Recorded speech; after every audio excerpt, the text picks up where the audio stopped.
नमस्कार, मैं हूं आपके साथ जया मिश्रा और आप देख रहे हैं पहाड़ प्रभात। पिछले दिनों उत्तराखंड में आई आपदा पर अब सियासत तेज हो चुकी है।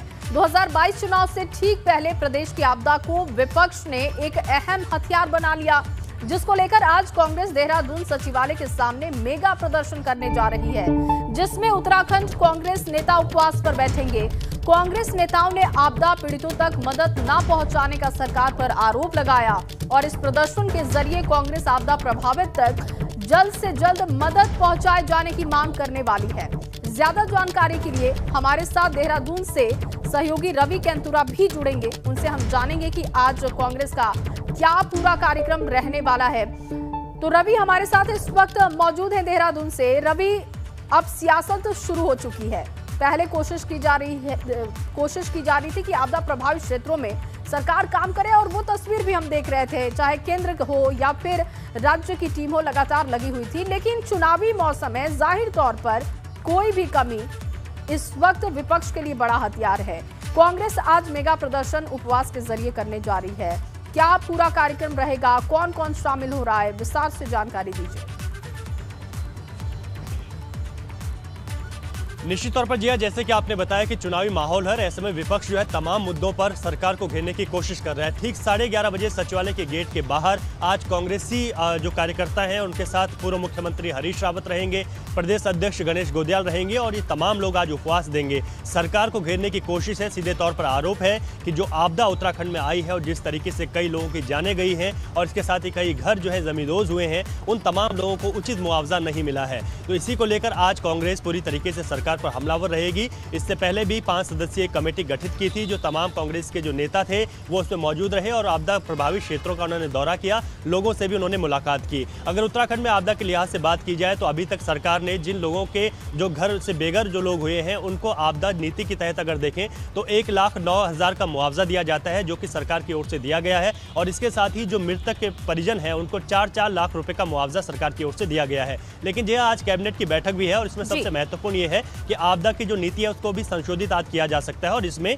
1,09,000 की जो हम बात कर रहे हैं, जो कि आपदा प्रभावित जो बेघर हुए उनको दिया गया है, इस राशि को बढ़ाने का भी आज प्रस्ताव कैबिनेट में लाया जा सकता है। तो इसी को लेकर आज जो है कांग्रेस पूरी तरीके से सरकार पर हमलावर रहेगी। उपवास के माध्यम से आज सरकार को घेरने की कोशिश में कांग्रेस है। और अभी भी अगर हम बात करें तो आपदा प्रभावित जो क्षेत्र हैं वहां पर सरकार अपनी ओर से पूरी कोशिशें कर रही है, पूरी तैयारियां कर रही है, लेकिन कांग्रेस ने इसको नाकाफी बताया है। इससे पहले गृह मंत्री अमित शाह का दौरा रहा, वो भी यहां पर आए हैं और इसके साथ ही केंद्र की एक टीम है जो कि आपदा प्रभावित क्षेत्रों में सर्वे कर रही है। उसके बाद केंद्र की ओर से भी आपदा राहत पैकेज मिलने की उम्मीद जताई जा रही है। लेकिन इससे पहले जो अमित शाह का दौरा रहा उसको भी कांग्रेस ने कहीं ना कहीं ये बताया है कि कोई आपदा राहत पैकेज नहीं दिया गया उत्तराखंड को। इसको लेकर भी कांग्रेस ने सरकार को घेरने की कोशिश की है और आज इन तमाम मुद्दों पर ही कांग्रेसी कार्यकर्ता पूर्व मुख्यमंत्री हरीश रावत, प्रदेश अध्यक्ष गणेश गोदियाल सचिवालय गेट के बाहर धरना प्रदर्शन करेंगे और उपवास के माध्यम से बीजेपी सरकार पर निशाना साधेंगे। और ये खुद को मजबूत करने का भी काम किया जा रहा है, कांग्रेस को मजबूती मिले, इसलिए भी इस तरीके के मुद्दों के साथ जनता के बीच जाना बहुत जरूरी है और वो तस्वीर हम देख रहे हैं उत्तराखंड में।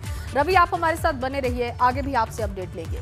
देहरादून से एक और बड़ी जानकारी आपको दे, चमोली दौरे पर सीएम पुष्कर सिंह धामी बद्रीनाथ धाम पहुंचे। सीएम पुष्कर सिंह धामी और बद्रीनाथ धाम में सीएम दर्शन पूजन का उनका कार्यक्रम है। दोपहर 1 बजे वापस देहरादून पहुंचेंगे सीएम। देहरादून में मुख्यमंत्री आंचल अमृत योजना का शुभारंभ करेंगे। चमोली दौरे पर सीएम पुष्कर सिंह धामी हैं। बताएं आपको कि दोपहर 1 बजे देहरादून वापस पहुंचेंगे, लेकिन उससे पहले बद्रीनाथ धाम जाकर भगवान के दर्शन करेंगे, उनका आशीर्वाद लेंगे और थोड़ी देर में बद्रीनाथ धाम सीएम पहुंच जाएंगे, इस बात की जानकारी मिल रही है। बद्रीनाथ धाम में सीएम का दर्शन पूजन का कार्यक्रम है। चमोली दौरे पर सीएम पुष्कर सिंह धामी हैं और इसी कड़ी में आज बद्रीनाथ धाम पहुंचने वाले हैं। हमसे थोड़ी देर बाद वो पहुंच जाएंगे, इस तरीके की जानकारी है। और वहां पर पहुंचकर भगवान के दर्शन करेंगे, पूजा अर्चना करेंगे और उसके बाद दोपहर 1 बजे तक वापस वो देहरादून लौटेंगे। देहरादून में मुख्यमंत्री आंचल अमृत योजना का शुभारंभ करेंगे। योजनाओं का लाभ जनता को मिले, इसकी कोशिश में सरकार है और इसी कड़ी में देहरादून में मुख्यमंत्री आंचल अमृत योजना का शुभारंभ भी आज होगा। वहीं चमोली दौरे से वापस लौटने के बाद सीएम शाम 5 बजे कैबिनेट बैठक भी करेंगे। बताया जा रहा है कि सचिवालय में होने वाली कैबिनेट बैठक में कई अहम प्रस्ताव पेश करेंगे और जिन पर विचार विमर्श के बाद मुहर लग सकती है, जिसमें आपदा प्रभावित लोगों को मुआवजा, इसके साथ ही शिक्षा और स्वास्थ्य सहित कई अहम प्रस्ताव शामिल हैं। तो शिक्षा और स्वास्थ्य को लेकर भी प्रस्ताव रखा जाएगा। बेहद अहम मीटिंग है और शाम 5 बजे सचिवालय में कैबिनेट मीटिंग होगी। रवि कैंतुरा मेरे सहयोगी देहरादून से लगातार मौजूद हैं। और रवि, लगातार हम देख रहे हैं कि कांग्रेस इस मुद्दे को भुना रही है। आपदा प्रभावित क्षेत्रों में कांग्रेस भी गई थी और वहां पर अभी भी इंतजाम जो है वो नाकाफी है, ये आरोप कांग्रेस का है। लेकिन इसी बीच आज सचिवालय में बेहद अहम मीटिंग कैबिनेट की होने जा रही है। माना जा रहा है कि जो मुआवजे की राशि है उस पर भी एक प्रस्ताव आ सकता है, उस पर भी आज कुछ बात बन सकती है। तो इसके बारे में जानकारी विस्तार से दीजिएगा। बिल्कुल जी, देखिए, क्योंकि मुख्यमंत्री अभी कुछ ही देर में करीब 10 बजे चमोली जिले के बद्रीनाथ जी में होंगे। वहां पर पूजा अर्चना का कार्यक्रम है। 1 बजे एक और कार्यक्रम है जो देहरादून में है। मुख्यमंत्री उस कार्यक्रम में शामिल होंगे। मुख्यमंत्री आंचल अमृत योजना का जो शुभारंभ करेंगे, उसके लाभार्थियों को किस तरीके से फायदा पहुंचाया जाए, वो तमाम कार्यक्रम उसमें रखा गया है। लेकिन जो सबसे महत्वपूर्ण है, आज शाम की 5 बजे की कैबिनेट बैठक है और इस कैबिनेट बैठक में जैसे कि आपने जिक्र किया कि आपदा प्रभावितों को मुआवजा राशि, ये मुआवजा राशि दी जानी है। लेकिन इससे पहले अगर हम बात करें तो आपदा मंत्री धन सिंह रावत और मुख्यमंत्री की इसको लेकर चर्चा हो चुकी है और जो भी आपदा नीति है प्रदेश में, इसमें संशोधन किया जाना है और आज सबकी निगाहें इसी पर टिकी हुई हैं। उत्तराखंड में तमाम ऐसे जिले हैं जो आपदा के लिहाज से बेहद संवेदनशील हैं और यहाँ पर भारी बारिश हो या भूस्खलन हो, इन तमाम चीज़ों से लोगों को जनहानि भी होती है और माल की जो है क्षति भी जो है उत्तराखंड में देखने को मिलती है। ऐसे में जो मुआवजा राशि है, जिसका जिक्र हम कर रहे थे कि जो लोग घरों से बेघर हुए हैं उनको 1,09,000 रुपये दिए जाते हैं, जो कि बहुत कम है। तो ऐसे में आज एक बहुत अहम प्रस्ताव संशोधित लाया जा सकता है, जिसमें आपदा की राशि को बढ़ाया जा सकता है। जो मुआवजे की राशि है उसको भी बढ़ाया जा सकता है। हालांकि सरकार अपनी ओर से घोषणाएं कर सकती है, लेकिन जो आपदा नीति है वो जो प्रभावित होते हैं, जो पीड़ित होते हैं, उन तक जो है उस नीति को जब पहुंचाना होता है वो थोड़ा सा जटिल है। देखिए, सरकार ने ये भरोसा दिया है। गृह मंत्री अमित शाह भी जब इस आपदा प्रभावित क्षेत्रों के दौरे पर पहुंचे थे तो उन्होंने ये भरोसा दिया था कि सरकार पूरी तरीके से खड़ी है साथ, चाहे वो केंद्र की हो या राज्य की हो। तो आज देखना होगा कि क्या ये प्रस्ताव पास होता है। बहुत शुक्रिया आपका तमाम जानकारी के लिए। आगे बढ़ेंगे, देहरादून से आपको एक और बड़ी जानकारी दे। 30 अक्टूबर को केंद्रीय गृह मंत्री अमित शाह उत्तराखंड पहुंचेंगे। बड़ी जानकारी इस वक्त मिल रही है। चुनावी शंखनाद यहां से करेंगे। चुनावी दृष्टिकोण से अमित शाह का महत्वपूर्ण दौरा होने जा रहा है। कार्यकर्ताओं में जोश भरने का काम करेंगे शाह। 30 अक्टूबर को राजधानी देहरादून में चुनावी शंखनाद करेंगे और इससे पहले जब गृह मंत्री अमित शाह उत्तराखंड के दौरे पर थे तो उन्होंने आपदाग्रस्त इलाकों का दौरा किया। लेकिन अब जब 30 अक्टूबर को अमित शाह उत्तराखंड के दौरे पर होंगे तो चुनावी शंखनाद करेंगे। विधानसभा चुनाव में बेहद कम समय बचा है और ऐसे में उत्तराखंड के दौरे पर केंद्रीय गृह मंत्री अमित शाह जब पहुंचेंगे तो वहां पर चुनावी शंखनाद करेंगे। तमाम रणनीति तैयार की जाएगी। वादी कार्यकर्ताओं में जोश भरने का काम केंद्रीय गृह मंत्री करेंगे। सियासी घटनाक्रम में देहरादून पहुंचने के बाद पूर्व मुख्यमंत्री विजय बहुगुणा ने सीएम पुष्कर सिंह धामी को बताया कि असंतुष्ट नेताओं की बात क्या है। सीएम से मुलाकात कर नेताओं का हाल उन्होंने बताया। विजय बहुगुणा ने माना कि कुछ तो गड़बड़ है, कुछ इश्यूज है, जल्द उसे दूर किए जाएंगे। तो सीएम पुष्कर सिंह धामी से विजय बहुगुणा ने मुलाकात की एक रिपोर्ट उन्होंने सौंपी है। उस रिपोर्ट में उन तमाम बातों का जिक्र उन्होंने किया है। जिन नेताओं से वो मिले, क्या उनकी नाराजगी है, क्या दिक्कतें हैं, उन दिक्कतों को लेकर उन्होंने बात की है। रिपोर्ट में उसका जिक्र किया और कैसे उसे दूर किया जाए, इस पर भी उनका फोकस है। उत्तराखंड में बढ़ रही सियासी सरगर्मी के बीच बुधवार को पूर्व सीएम विजय बहुगुणा देहरादून पहुंचे। इस दौरान उन्होंने बागी गुट के नेताओं के साथ बातचीत की और इस मुलाकात को लेकर विजय बहुगुणा ने कहा कि वो तो सिर्फ बातचीत करने आए थे। साथ ही विजय बहुगुणा ने बागी गुट के नेताओं की बीजेपी छोड़ने की बात से इनकार किया है। तो राहत की खबर यह है कि जो नाराजगी की खबरें सामने आ रही थी उससे विजय बहुगुणा ने इनकार किया। काफ़ी बात हुई, काफ़ी चर्चाएं हुई और मैं बिल्कुल संतुष्ट हूं कि जिन राजनीतिक परिस्थितियों के वजह से हम लोगों ने कांग्रेस से अपने संबंध विच्छेद किए थे, उन राजनीतिक परिस्थितियों में आज के दिन कोई परिवर्तन नहीं हुआ। हमारा तब भी मानना था और आज भी मानना है कि देश का नेतृत्व का सवाल हो या प्रदेश के विकास का सवाल हो, नरेंद्र मोदी जी और भारतीय जनता पार्टी ही एक मजबूत विकल्प है। और हम सब मिलकर के पूरा प्रयास करेंगे कि 2022 में जो यहाँ विधानसभा का चुनाव है हम मिलकर लड़ें और यहाँ पार्टी की जीत हो।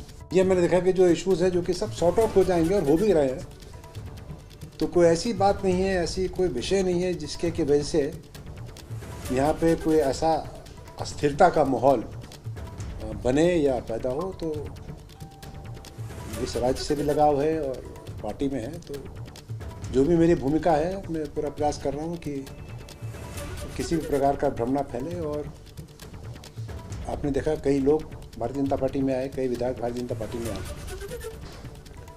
आर्य जी चले गए, आर्य जी हमारे साथ नहीं, उन्होंने कांग्रेस छोड़ी थी।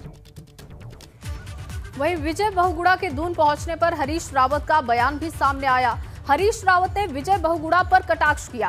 हरीश रावत ने कहा कि बीजेपी में जो भगदड़ मची उसे देखकर बीजेपी हाईकमान को विजय बहुगुणा की याद आ गई है।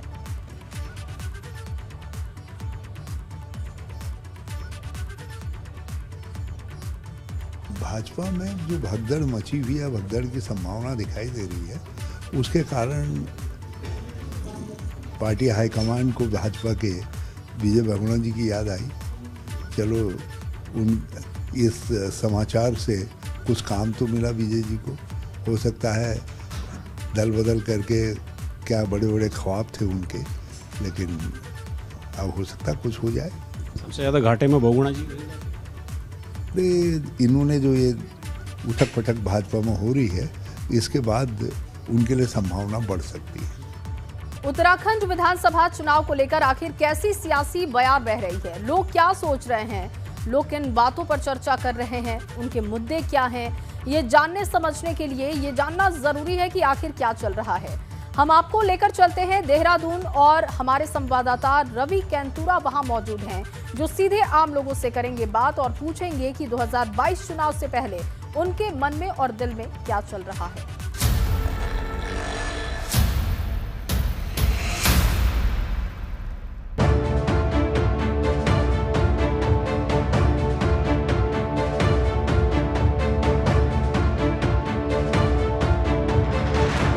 मौसम भी खुशनुमा है और साथ ही साथ अब जो मौसम है वो चुनावी हो चला है, और इसी वजह से अब हम हर जगह पर ये जानने की कोशिश कर रहे हैं कि जो चुनावी मौसम है वो लोगों के दिल पर किस तरीके का असर कर रहा है, लोग क्या सोच रहे हैं, क्या चल रहा है। इन तमाम चीज़ों को लेकर हम ऐसे ही शहर में हैं और शहर के तमाम लोगों से बातचीत भी करेंगे। इस वक्त मैं यहाँ पर देहरादून में हूँ, सहारनपुर चौक है, और इस सहारनपुर चौक पर भी जो आवाजाही है वो सुबह से ही शुरू हो जाती है। लेकिन इस चौक की एक खासियत और भी है, क्योंकि यहाँ के आसपास की जो दुकानें हैं वो दुकानें बहुत पुरानी हैं, और इतनी पुरानी कि कई साल उन दुकानों को हो गए। एक दुकान पर मैं खड़ा हूँ इस वक्त, जो एक स्वीट शॉप है। आपकी दुकान पर तो सुबह से ही भीड़ हो जाती है, चाय की बात करें, मिठाइयों की बात करें, तो यहाँ पर भी अक्सर चर्चाएं चलती रहती होंगी। सुबह सुबह जलेबी बनती है, आलू पूड़ी का नाश्ता मिलता है, छोले भटूरे मिलते हैं। किस तरीके की चर्चाएं रहती हैं लोगों के बीच जो आप सुनते हैं, क्योंकि चुनावी मौसम है? भाई यही है 2022 में क्या होगा क्या होगा क्या होगा। माहौल तो, सीटें तो जहाँ तक मेरा ख्याल है शायद भाजपा की सरकार आएगी। बिल्कुल। और बात करें तो देखिए, जलेबियाँ इस दुकान की बहुत ही फेमस हैं, तमाम लोग यहाँ पर जलेबियाँ लेने ज़रूर आते हैं और सुबह से ही जलेबियाँ बननी शुरू हो जाती है। लेकिन जो अभी हम बात करें तो जिस तरीके का मौसम इस वक्त उत्तराखंड में है वो खुशनुमा है, लेकिन हम कह रहे हैं कि वो चुनावी भी है, यानी कि चुनावी मौसम में भी। अंकल आप बताइए, क्या नाम है आपका? प्रेम। आप कहाँ के रहने वाले? पटेल नगर, देहरादून। पटेल नगर के रहने वाले हैं। आप देखिए चुनावी मौसम है पूरी तरीके से उत्तराखंड में, क्या चल रहा है, क्या सोच रहे हैं? सोचना क्या, जो बंदा अच्छा होगा उसे वोट देंगे, जो सरकार इस समय अच्छी होगी। नज़दीक है चुनाव, तो ऐसे में हाँ जी, क्या लग रहा है, जब क्या चर्चाएं हैं आपके जो और फ्रेंड्स हैं, क्या चर्चाएं होती हैं? चर्चाएं के बारे में तो आप पार्टी की ज़्यादा चर्चा है। आप बताइए। हाँ जी, कब से काम करते हैं? हो गए लमसम 8 साल हो गए। आप देखिए चुनावी मौसम है, क्या सोच रहे हैं? सोचना क्या है इसमें, सीधा हम तो हमारे दिल में मोदी बसे हुए हैं। हाँ जी, इस बार भी मोदी को ही वोट दें? जी जी। मोदी तो केंद्र में है, प्रधानमंत्री हैं। अगर उत्तराखंड की बात करें प्रदेश की, तो यहाँ क्या चल रहा है? जो सरकार, मौजूदा सरकार है, वो क्या काम कर रही है, क्या सोच रहे हैं, कितना काम हुआ, आप युवा हैं, रोजगार को लेकर बात करें, तमाम चीज़ें, महंगाई का मुद्दा आपके साथ होता है। जी अब जैसा भी है, जो जैसा करेंगे मतलब ठीक ठाक, जो जैसा करेंगे वो अच्छे कर रहे हैं जो भी कर रहे हैं, और महंगाई तो है ही है, जो भी है। सर क्या नाम है आपका? प्रितपाल सिंह। क्या लग रहा है सर? देखिए यहाँ पर चाय उबल रही है, छोले भटूरे का तेल उबल रहा है। मौसम है, सब एंजॉय कर रहे हैं। भैया के छोले भटूरे फेमस हैं। प्रदेश में क्या चल रहा है, आप क्या सोच रहे हैं? 2022 आने वाला है, लेट्स सी क्या होता है इलेक्शंस में तुम्हारे। बाकी तो सब मिला जुला ही है, कुछ देखो क्या चलता है। महंगाई के मुद्दे पे बड़ी बात हुई है, कुछ और मुद्दे जो लग रहे हैं कि आप कहना चाहो? अच्छे दिन आ गए ना, 101 हो गया पेट्रोल और 94 हो गया आपका डीजल, तो अच्छे दिन तो आ ही गए। अभी डीजल को भी 100 पार होने तो और अच्छे हो जाएंगे दिन। ऐसे में चल पा रही है जीवन? आप बताओ, चलना तो है ही, चलेगा वो तो जैसे भी चलेगा, वो तो 1000 भी हो जाएगा तब भी चलेगा। जीवन नहीं रुकता, जीवन तो नहीं रुकेगा, लेकिन ये है कि करप्शन है जो उठ रहा है, बढ़िया है। अच्छे दिन आ रहे हैं सबके, बहुत बढ़िया, एंजॉय कर रहे हैं सब। देखिए, चाहे छोले भटूरे खाने की बात हो, चाय की बात हो, लेकिन महंगाई का मुद्दा हर व्यक्ति की जुबान पर है उत्तराखंड में खास तौर पर।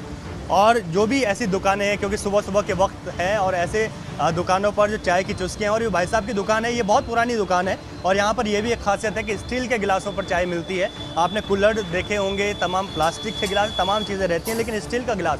और उत्तराखंड के गाँव की अगर बात करें तो वहाँ पर भी चाय स्टील के गिलास में मिलती है, यही इस दुकान की खासियत है। और छोले भटूरे का तेल भी गर्म है।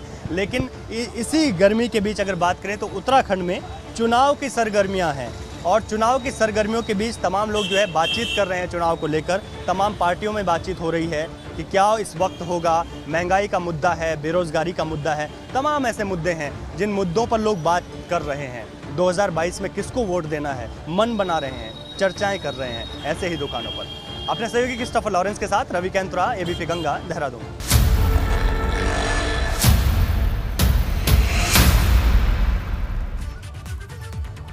तो आने वाले चुनाव को लेकर चुनावी चर्चा क्या है, ये आपने समझा। मिली जुली प्रतिक्रिया है लोगों की, और परिवर्तन हो भी सकता है या फिर बीजेपी रिपीट भी आ सकती है, इस तरीके का मन लोग बना रहे हैं।